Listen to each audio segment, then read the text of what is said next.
In the early 2010s, as the world was still reeling from the global financial crisis, a different kind of financial revolution was brewing in Post Falls, Idaho, led by a kid named Erik Finman.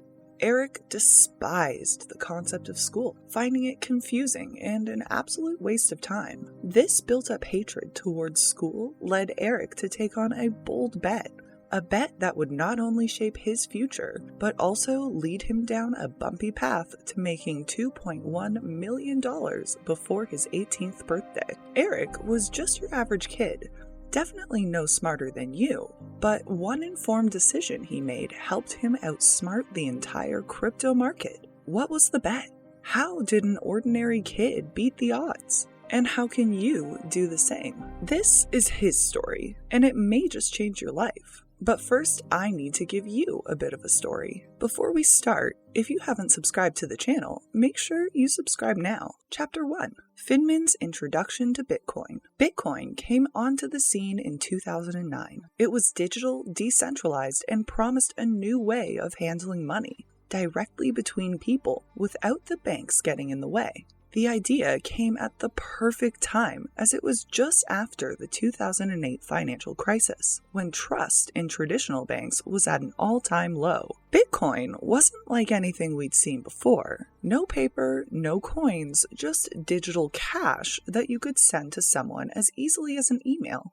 But with its novelty came a heap of skepticism. People couldn't quite get how something you couldn't see or touch could be worth anything. Bitcoin began to draw a crowd. Tech enthusiasts, privacy seekers, and people disillusioned with the traditional banking system saw value in it. Events like Occupy Wall Street echoed the public's growing discontent with the financial system. It was a period marked by skepticism towards the traditional financial institutions and a search for alternative forms of investment and wealth management. People were drawn to the crypto's promise of financial freedom and the technology behind it. By the mid-2010s, Bitcoin was breaking out of its niche corner.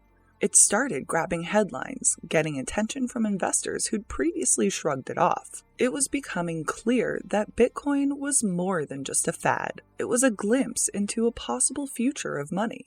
And that is where Erik Finman comes into the scene. So I was 18 years old when I made my first $1 million. How'd it feel? It felt pretty great. Now, the way Erik Finman discovered Bitcoin is actually kind of funny. After the 2008 financial crisis, the world was reeling, and many were questioning the status quo of the financial world. It was in this atmosphere of skepticism and change that Finman, accompanied by his brother, found himself in the middle of a protest. Amid the loud voices and banners, they noticed a guy who was wearing a Bitcoin shirt. This guy, who Finman called a hippie, believed Bitcoin was more than just money. He thought it could shake up Wall Street and challenge the corrupt financial elite. This idea fascinated Finman. The thought of digital currency breaking free from the traditional messed-up financial system was both exciting and revolutionary. Curious, Finman started exploring and learning Bitcoin. He hit up forums and had long talks with his brother about this new digital currency. Chapter 2. Taking the Plunge. Now remember, around this time, Bitcoin was just making its debut in the financial world, far from the giant it is today. Back then, Bitcoin was trading at prices that now seem unbelievably low. Investing in Bitcoin wasn't just novel, it was a huge gamble. The digital currency was surrounded by skepticism and uncertainty, and its volatile nature made it a risky venture, especially for a teenager. But Erik saw opportunity where others saw risk. So, when one day his grandmother gifted him $1,000, he decided to invest it in Bitcoin. This was not a light decision. It showed Erik's belief in the potential of digital currency and his willingness to take a risk on something that could change the financial world. To chase his ambition, Erik made a bold bet with his parents. He would drop out of high school to focus on his Bitcoin investment. The deal was simple. If he made $1 million before turning 18, he wouldn't have to return to school or go to college. So, with his eyes set on the goal, Erik used those $1,000 to buy 100 bitcoins worth $10 to $12 back in 2011. Chapter 3. The Aftermath. When Erik first invested in Bitcoin, it was a niche topic, mostly discussed in tech circles and online forums. Most people hadn't heard of it, and those who had often dismissed it as a passing fad. But Erik saw something groundbreaking in this digital currency that operated outside traditional banking systems. His insight was remarkable, especially considering his young age. The growth of Bitcoin over the years has been extraordinary. When Erik made his initial investment, digital currency was still in its infancy, largely ignored by mainstream investors. However, as time went on, Bitcoin began to gain traction, capturing the attention of both individual investors and the financial sector. By 2017, Bitcoin hit an unprecedented peak of around $20,000 per coin. This surge in value marked a significant milestone for cryptocurrencies, signaling growing recognition and acceptance. Erik's initial investment of $1,000, which bought him 11 bitcoins worth around $132, skyrocketed to approximately $220,000. But Bitcoin's story is one of volatility. The market has seen dramatic rises and falls, with prices experiencing both steep climbs and sudden drops. Despite these fluctuations, the overall trend has been upward. In 2021, Bitcoin surpassed $60,000 per coin, making Erik's initial $1,000 investment potentially worth over $660,000. As Erik's investment grew, so did the cryptocurrency market. Starting with a few $100 million, the market capitalization of cryptocurrencies swelled to hundreds of billions. Chapter 4. More than just Bitcoin. Following his success, Erik didn't shy away from letting his doubters know about his achievements. He famously sent an email to his least favorite teacher with the subject line, "Look at me now, bitch," attaching the first article about his success. He even tracked the email to confirm it was opened, though he never received a response. At just 15, Erik Finman had already seen success with Bitcoin and decided to dive deeper into entrepreneurship. He sold $100,000 worth of Bitcoin and started an education company called Botangle. His goal was to shake up the traditional education system by creating a platform where people could learn any subject via video chat with experts from around the world. This idea stemmed from his own dissatisfaction with conventional schooling. Botangle allowed students to connect with tutors globally, like learning Spanish from someone in Ecuador rather than a local tutor in Idaho. Erik also sold some of his Bitcoin to meet his idol, Alexis Ohanian, the co-founder of Reddit.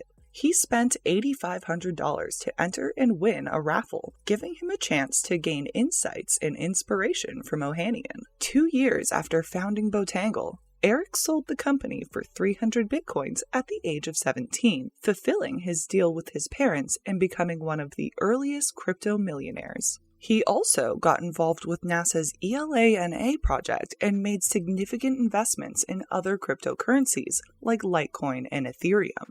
But this was just the beginning. In March 2021, Erik announced plans to create the Freedom Phone, aimed at conservatives in the United States. The phone was marketed as offering access to apps censored by mainstream tech companies like Apple and Google, including platforms like Parler, Newsmax, and One America News Network. The launch generated significant buzz, with endorsements from conservative figures and a social media unveiling by Candace Owens. The Freedom Phone promised an uncensorable app store named PatriApp and commitments to free speech and privacy. However, the Freedom Phone faced skepticism about its hardware and software. Reports revealed it was essentially a white-label version of the budget-friendly Umidigi A9 Pro, and its operating system, Freedom OS, included elements from Lineage OS and Graphene OS. The PatriApp store turned out to be a rebranded version of the Aurora store. In August 2021, responding to feedback, Erik announced plans for improved models with upgraded hardware, transitioning to ClearCenter's Android-based Clear OS Mobile. More recently, he's been working on a venture called Idaho Mobile, aiming to provide unlimited premium wireless coverage starting at $12 across all 44 counties in Idaho. Idaho Mobile is driven by Erik's personal experiences growing up in northern Idaho, where he faced challenges due to his poor phone and internet access. He remembers the frustration of dealing with a slow internet connection while trading Bitcoin at age 12 and the difficulties of making a simple phone call. Erik's motivation for Idaho Mobile is not just about business, it's deeply personal. He wants to create opportunities for young people in Idaho, believing they shouldn't have to leave the state to find better prospects. By improving the internet and phone access, he aims to boost Idaho's growth and development, helping to bridge the digital divide. The project focuses on eliminating dead spots in wireless coverage, a problem Erik encountered firsthand. His commitment includes investing in and improving the state's infrastructure, recognizing the need for support from those who genuinely care about Idaho's development. Chapter 5. What is he up to today? Today, Erik Finman isn't just the teenager who struck it rich with Bitcoin. He's a major voice in the world of cryptocurrency. He's doing more than just watching his investment grow. He's out there pushing for more people to get into cryptocurrencies, highlighting their potential to revolutionize how we handle money and learn. Erik is passionate about spreading the word on digital currencies and blockchain technology. Using his experience and success, he's teaching others, especially young folks, about the market. He emphasizes that it's not just about jumping in and hoping for the best. You've got to do your homework and really understand the market. He guides young investors, stressing the importance of understanding market dynamics and making informed decisions. Beyond the markets, Erik's entrepreneurial spirit has led him to explore ventures at the intersection of crypto and technology.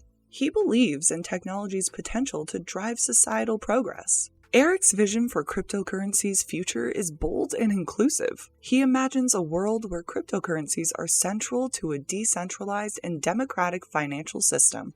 In his ideal world, financial systems are not only accessible, but also transparent and fair, powered by blockchain technology. This vision is about breaking down barriers that have traditionally kept everyday people out of the financial loop. But Erik is also a realist. He acknowledges the challenges facing the crypto market, including regulatory complexities, security concerns, and inherent volatility. He advocates for a balanced approach that protects investors while allowing for innovation and growth. He understands that overregulation could stifle the creativity and freedom that make cryptocurrencies unique and powerful. Erik Finman's story is something straight out of a movie. A 12-year-old kid turns a $1,000 gift from his grandma into millions. It's wild to think how one smart bet by someone so young could lead to such a huge change, not just in his life, but in how we see money and technology today.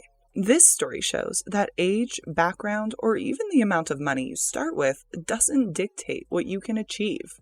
What matters more is the willingness to step out of your comfort zone, believe in your ideas, and stick with them even when the going gets tough. Erik's success reminds us that the world is full of possibilities for those who are brave enough to chase them. It encourages us to think big, take risks, and embrace the unknown. The real loss is in never trying.